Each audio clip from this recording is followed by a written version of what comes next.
Hey there, Joyce here. In today's video, we're gonna review these two cake pans that I have.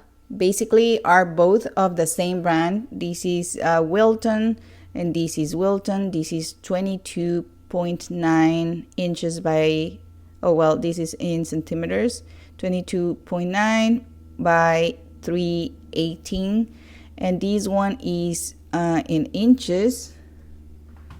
Let's see here, it is in centimeters, 22. So they basically from the same size.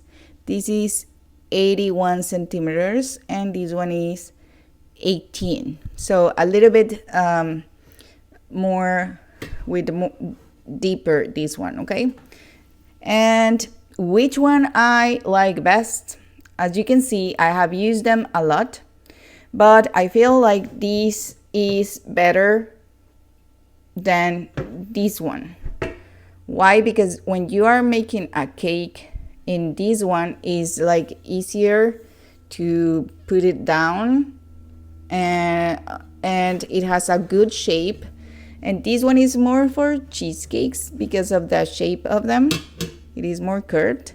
However, you cannot fit a lot of the filling here, so I really prefer this one for that, and I feel like this is much more sturdy than this one, and this one can slip more. I guess the base is more worn off than this one, okay? But I really use them both a lot. My favorite is this one, but pick the one that you like more.